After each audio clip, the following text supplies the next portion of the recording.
Praise God. ക്രിസ്മസിനെ കുറിച്ച് ഓർക്കുമ്പോൾ ആദ്യം മനസ്സിലേക്ക് വരുന്നത് പുൽക്കൂടാണ്. മാതാപിതാക്കളുടെ കൂടെ പുൽക്കൂട് ഉണ്ടാക്കുന്നതും അതിൽ രൂപങ്ങൾ വെക്കുന്നതും അവസാനം ഉണ്ണീശോയുടെ രൂപം വെക്കുന്നതും അങ്ങനെയുള്ള നല്ല ആനന്ദത്തിൻ്റെ നല്ല ഓർമ്മകളാണ് മനസ്സിലേക്ക് വരുന്നത്. പക്ഷെ പുൽക്കൂട് വലിയ സഹനത്തിൻ്റെയും ത്യാഗത്തിൻ്റെയും ഒരു ഓർമ്മപ്പെടുത്തൽ കൂടിയാണ്.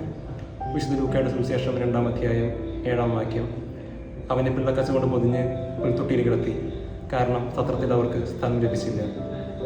ഗർഭിണിയായ പരിശുദ്ധ അമ്മയും വിശുദ്ധ ഔസേപ്പ് പിതാവും കൂടെ ബത്ലഹേമിലേക്കുള്ള ആ ദുഷ്കരമായ ആ യാത്ര, അവിടെ വെച്ച് പ്രസവ സമയം എടുത്തപ്പോൾ സ്ഥലം അന്വേഷിച്ച് സത്രങ്ങളിലൂടെ കയറി ഇറങ്ങി നടക്കേണ്ടി വന്ന അവസ്ഥ, അവസാനം സ്ഥലം ലഭിക്കാതെ പുൽക്കൂട്ടിൽ പ്രസവിക്കേണ്ടി വന്ന അവസ്ഥ.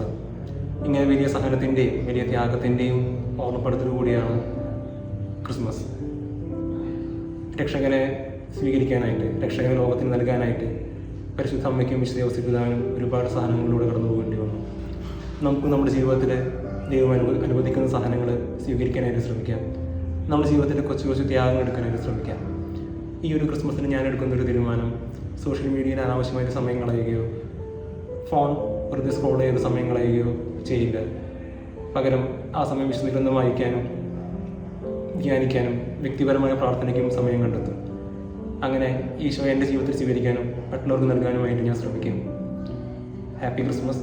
ഈശോ മിശിഹായ്ക്ക് സ്തുതിയായിരിക്കട്ടെ.